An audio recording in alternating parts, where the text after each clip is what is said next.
This video is sponsored by Squarespace. Back in October 2016, as War for the Planet of the Apes wrapped up production, its director Matt Reeves said that he and his producer, Dylan Clark, absolutely had ideas about where to take the series next. But after the film's release, its writer Mark Bomback tempered expectations, saying that there's probably only one more big chapter left to tell, and that after working on the film for 7 years, it was time to take a breather. And so for several years, the series took another hiatus. But then in March 2019, something changed. Disney acquired 21st Century Fox, the distributors of the Planet of the Apes films, and shortly after, it was announced that new stories in the Planet of the Apes universe were planned. December 2019, it was revealed that director Wes Ball had been chosen to direct this project. The reason he was singled out was his work with Matt Reeves on a canceled project called Mouse Guard. Mouse Guard was an adaptation of the comic book series that was CGI-centric and made use of motion capture. Although the studios had killed that project, it was thought that his work on Mouse Guard meant that he actually understood the technical hurdles required to pull off a new Planet of the Apes. Ball initially rejected this idea because he felt that the reboot trilogy had neatly wrapped up its storyline and there was no need for a Part 4, and he didn't want to reboot Planet of the Apes for a third time. But a week later, he changed his mind after coming up with an idea that he felt could make a worthy successor to the previous trilogy. It was something similar to what Mark Bomback had suggested, a massive time jump into the far future. This would allow Ball to address Caesar's legacy and introduce brand new characters. This is important. Wes Ball noted that they filmed initially in real locations for the film, but that shouldn't fool you into thinking there is no CGI. In fact, according to Ball, ultimately the images up there might be full CG, 100%, which there's about 30 to 40 minutes of full CG, which I don't think people will be able to tell. There's some scenes that you would never guess just because that's how it had to get done. And we want to make sure to address that aspect up front as we dive into the deeper elements of this incredibly technical film. There were real elements and locations used for this film, but that doesn't mean what you're seeing on screen doesn't have CGI and visual effects elements to it, like many would say nowadays for films. So let's get into it. Elaine Gauthier was appointed to be the movement coach for the movie, which is quite a demanding task, requiring lots of research into range of motion and underlying anatomy of an ape, an area of research which overlaps with Weta's research for their post-production methodologies, as we will find out later. When I was given the position, I started researching apes from a physiological point of view. I needed to understand the difference between the skeletal and muscular system of the ape, and then behavioral, watching a lot of documentaries, and then obviously going to the zoo and doing hours and hours of observation. But understanding the body of an ape is just one part of the equation. Somehow the actors that were to puppeteer the CG characters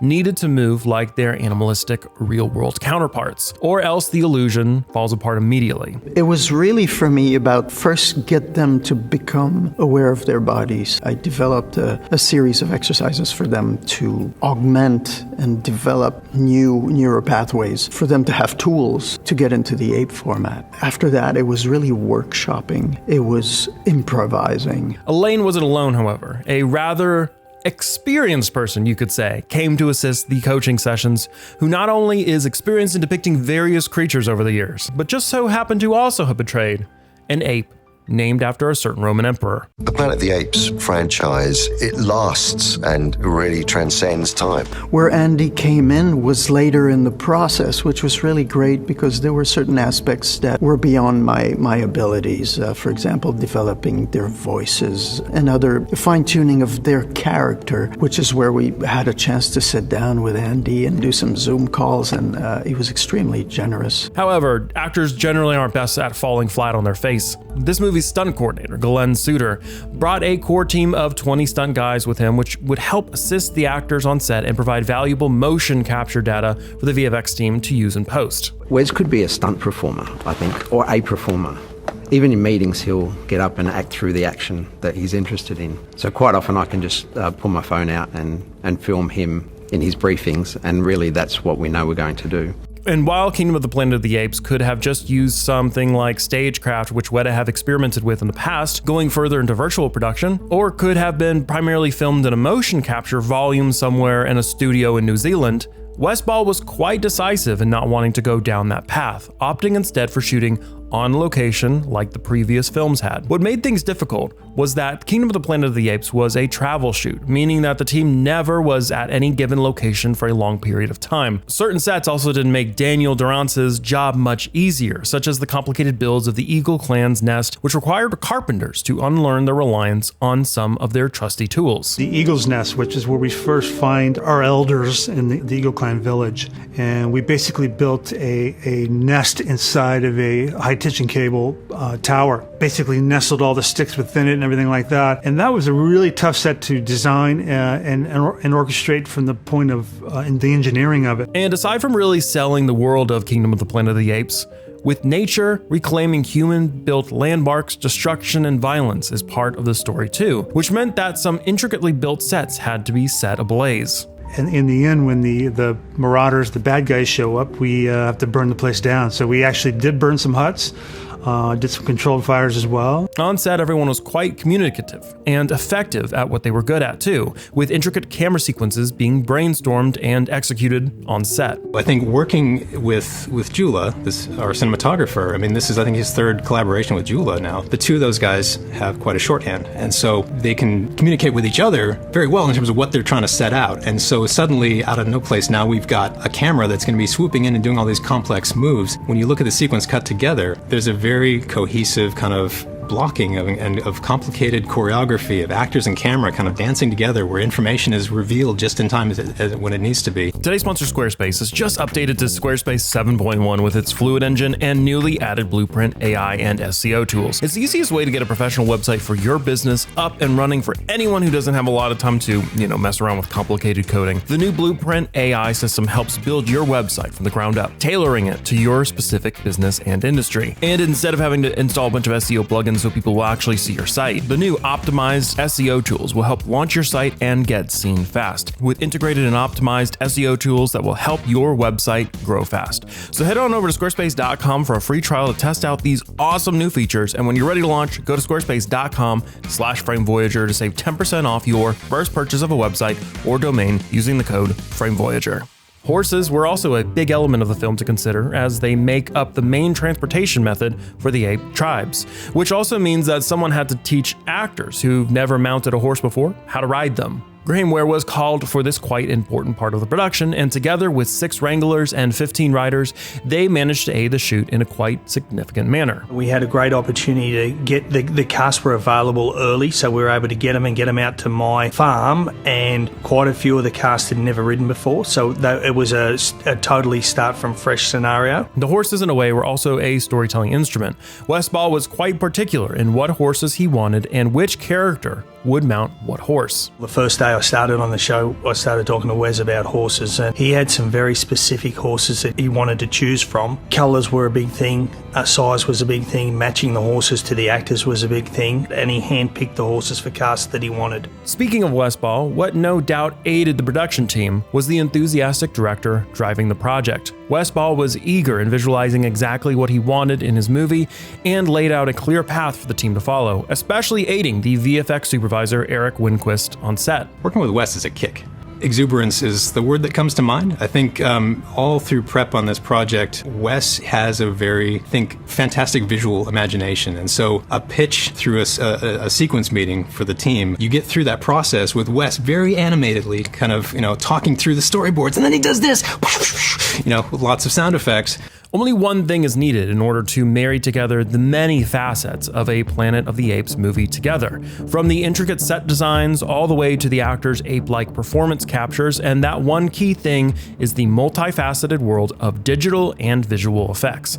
Especially for the Planet of the Apes franchise, VFX artistry was one of those paramount sectors the movies just couldn't do without. While many use the term VFX flick in a more derogatory sense, the artists behind Planet of the Apes go all in when it comes to portraying lifelike virtual animals, to the point where some characters could be easily mistaken for the real creatures found in the zoo, especially that orangutan.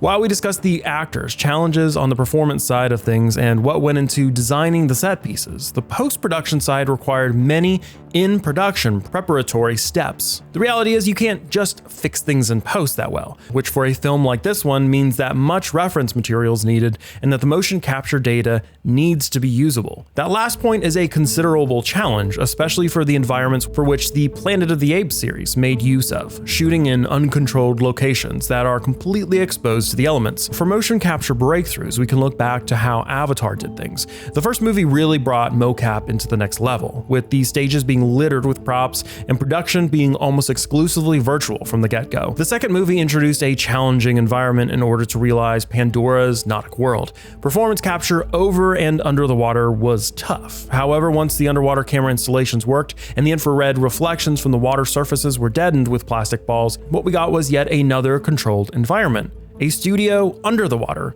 is just a studio after all. While Avatar 2's set was a challenge for the actors turned divers, Planet of the Apes sets were rife with challenges of their own. The motion capture environments were often uneven, for instance. Then there was rainfall, snowfall, and debris from the trees surrounding the set, and installing over 100 cameras in a forest must have been a headache. Whereas for Avatar, reference footage would be captured by various cameramen standing on the sidelines without fear of ruining a shot. When we did Rise of the Planet of the Apes, that film sort of came on the heels of the work that was done in Avatar in terms of the performance capture, the technology and the processes that were worked out to make that film possible, except that we then took that idea and took it outside. We took it out on location in the sunshine because that had not been done before. Over the years, the productions of Planet of the Apes movies, much like the apes themselves, evolved over time and grew more sophisticated. Through those 3 Apes films, that technology kind of improved, it became more robust, we were able to then take it outside in the rain or take it out in the snow as those films progressed. And this has actually kind of a similar trajectory in the sense that we just had Avatar, sequels that came through production that then sort of vaulted that performance capture forward in different ways. We're not in a stage with our capture sessions. Primarily, we're out in the world, the wilds of Australia, and dealing with all the sort of elements that nature's throwing at us. However, not all suits are created equal, and the first film in the Apes reboot series used 2 kinds of mocap suits. Usually, those were outfitted with a lot of balls or pads that got wired to the body. Over time, those suits got upgraded, with wires being protected by rubber-like material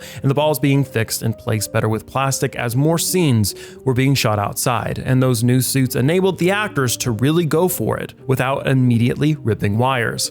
While the first movie made use of 60 cameras on set supporting up to 4 actors at a time, and the second used 80 supporting up to 14 mocap subjects, The War of the Planet of the Apes made use of 140 cameras for motion capture, especially as measures to account for the harsher conditions and for the especially kinetic performances. It would be a safe bet to assume that Kingdom of the Planet of the Apes may use just as many or even more cameras than the third film did. And as if 140 cameras for motion capture, head-mounted cameras, and the main cinema camera rig weren't enough, still photography, capturing HDRIs, or in plain English, the lighting of the environment, and additional reference video from witnesses was a necessity. All right, guys, the adventure's over. Say goodbye to everybody. And that is a wrap. As filming would wrap up in February 2023, work was already underway for putting all of these visual effects together, and it was led by visual effects supervisor Eric Winquist with VFX houses like Weta. It's easy to forget that visual and digital effects and innovation are forever interlinked, and the reason why they are is because filmmakers need to solve problems. Just how can we portray a bunch of super intelligent apes running amok while making them look realistic and at the same time avoid unintentionally goofy results? The answer is providing powerful tools which enhance an artist's control over a scene, which can at times also mean that bespoke tools have to be created to solve special problems. Creating a 3D ape is only one step to making them come alive. We need to solve more problems to make them look real. How is hair styled and animated? Can human movement even be translated into a body that is very unlike ours? Luckily, Weta had to solve many of these issues long before getting to work on the ape movies. Avatar acted as a testbed for many novel filmmaking and workflow ideas, and like Planet of the Apes, problems were laid in its path that needed resolving, especially when it came to translating human movements to an inhuman body. Weta's tissue system, which simulates bones, muscle, fat, and tendons beneath a creature's skin, which help to form the skin above in realistic ways, essentially animating a model from inside out. making the system incredibly useful for hands and fingers, as those were not motion captured but manually keyframed instead. So typically a creature has a bunch of these tetrahedralized muscles with fibers in. They also have a fat layer and a skin layer, and they have tendons and other bits and bobs, and a fascia layer, and all that's basically simmed together to produce the final cached polygonal outer model that's sent to the renderer. However, this system isn't really applied to facial animations, in whole as it's for overall body movements. Facial movements aren't solved or generated by the tissue system, they rather rely on traditional blend shapes generated through performance capture, which manipulate the mesh or 3D form of a character's face. Tissue system is for generating little details on a character's face, such as the wrinkling on an ape's muzzle, which to be convincing requires the creature's underlying anatomy to affect the deformation. In order to capture facial movements in the first place, Weta employs the facet system, which requires a head-mounted camera that records an actor's face, which has been littered with a bunch of dots. And how it works is quite interesting. Different recorded expressions can be fused together into a new expression, such as a smile and a pained grimace, creating a new, more specific emotion when combined. What is especially interesting is that new expressions can easily be added on the fly. If Andy Serkis, for instance, contorted his face in a novel way, this new gesture can be added to the library of facial movement ranges, and that new expression is taken into account in every subsequent solve from then on. Best part is, all of this is freely editable and can even be affected by other simulations. For instance, harsh winds did not exist in a studio motion capture session for Avatar that could deform Sam Worthington's face during the performance. However, simulations in post could alter Jake Sully's face, making it deform and essentially battle the winds, while staying faithful to the recorded expression.